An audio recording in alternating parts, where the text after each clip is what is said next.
नमस्कार भाइयों, ये मैं नई वीडियो लेकर आया हूँ ब्रास प्लेटिंग के बारे में।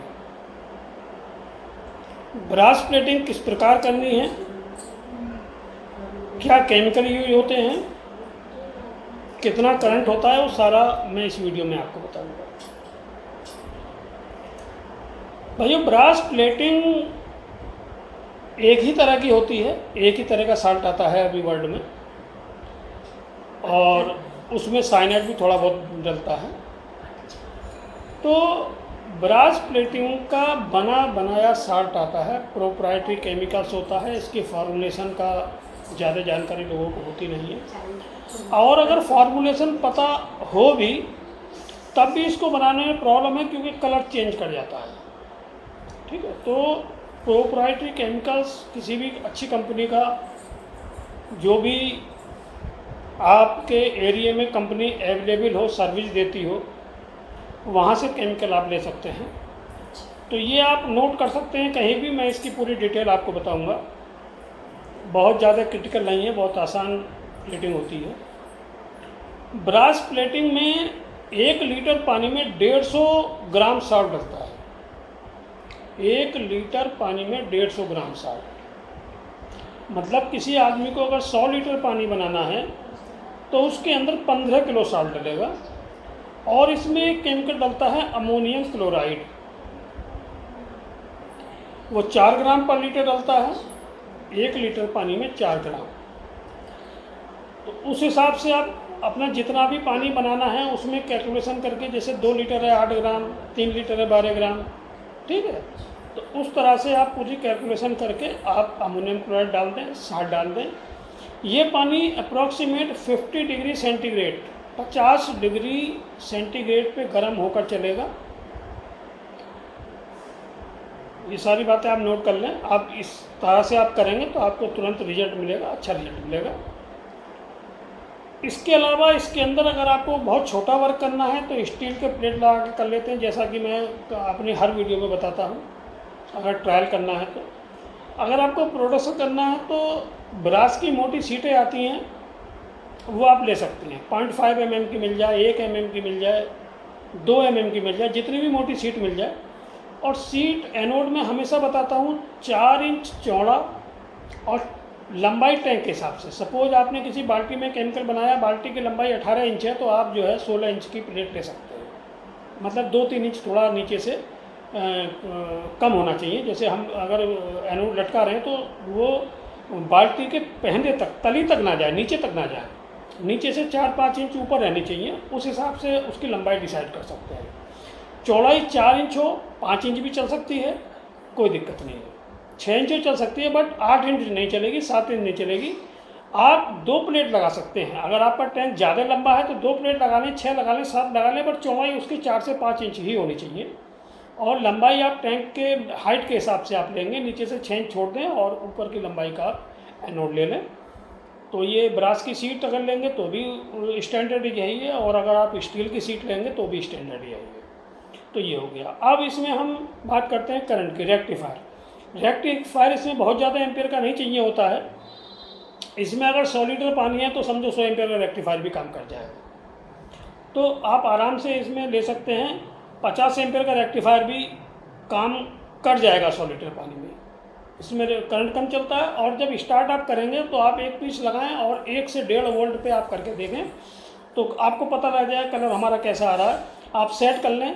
करंट थोड़ा बढ़ाएंगे कलर कुछ अलग आएगा, थोड़ा और बढ़ाएंगे कुछ कलर अलग आएगा, वोल्टेज कम करेंगे तो कलर अलग आएगा। तो उस हिसाब से आप अपना कलर सेट कर लें, आपको जो कलर चाहिए। तो ये होगी ब्रास प्लेटिंग।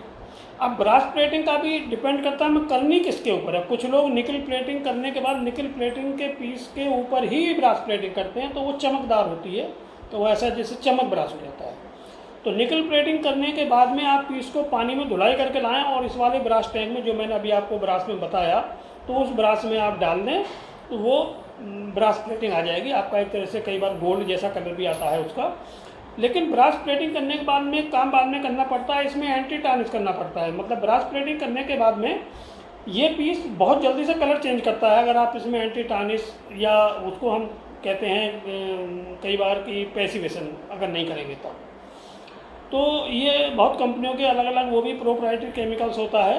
एंटी टार्निश आता है, कॉपर और ब्रास का एंटी टार्निश एक ही होता है।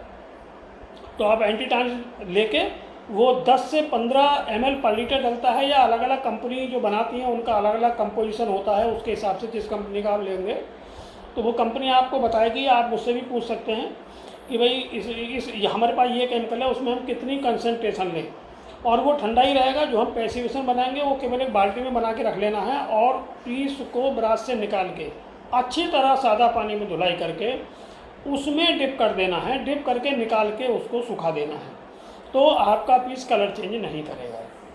ठीक है, तो ये आपकी ब्रास प्लेटिंग की बात हो गई। अब ब्रास प्लेटिंग की जो समस्याएं आती हैं, वो समस्याएं तो देखिए इसमें बहुत ज़्यादा समस्याएं आती नहीं हैं। अगर आप एक ही कंपनी का साल्ट यूज करते रहेंगे और लगातार प्लांट चलाते रहेंगे तो आपको समस्या ज़्यादा आएगी नहीं। आप बार बार उसमें नए नए ट्रायल करेंगे, कुछ नई बातें करेंगे तो समस्या आएगी। इसमें फ़िल्टर लगा लेंगे तो बहुत अच्छा होगा। फ़िल्टर इसमें जो छोटा टैंक अगर आपका है 100 लीटर तक का, तो एक फ़िल्टर आता है 8-9-10 हज़ार तक आता है, 12 हज़ार तक आता है। फ़िल्टर लेके इसमें लगा लें, रिजल्ट अच्छा आता रहेगा। अदरवाइज ब्रास का टैंक बिना फ़िल्टर के भी चलता रहता है, कोई प्रॉब्लम नहीं है। बहुत से लोग ब्रास में फ़िल्टर नहीं लगाते हैं, तो वो रिजल्ट सही आता है और वो चलता रहता है। इसी तरह अगर किसी को कॉपर का लगाना है, साइनाइड कॉपर की मैं बात कर रहा हूँ, तो वो भी सेम बिल्कुल ब्रास की तरह रहेगा और ब्रास की तरह चलेगा। वो हाँ सेम का मतलब उसमें भी 150 ग्राम पर लीटर साल्ट डलेगा। ये सब आप नोट कर लें। वीडियो को रिवाइंड करके दोबारा देख के, क्योंकि वीडियो आगे स्किप हो जाती है, तो आप देख लें, दोबारा आप नोट कर लें। उसके अंदर उसका नाम कॉपर साल्ट होता है। कॉपर साल्ट 150 ग्राम पर लीटर डलेगा 1 लीटर पानी में। 100 लीटर में 15 किलो ब्रास के इक्विवेलेंट। इसके अंदर अमोनियम क्लोराइड नहीं डलता है। इसका ब्राइटनर प्रोप्राइटरी केमिकल्स ब्राइटनर आता है। अदरवाइज ब्राइटनर अगर नहीं आता है तो एक केमिकल होता है सोडियम थायोसल्फेट।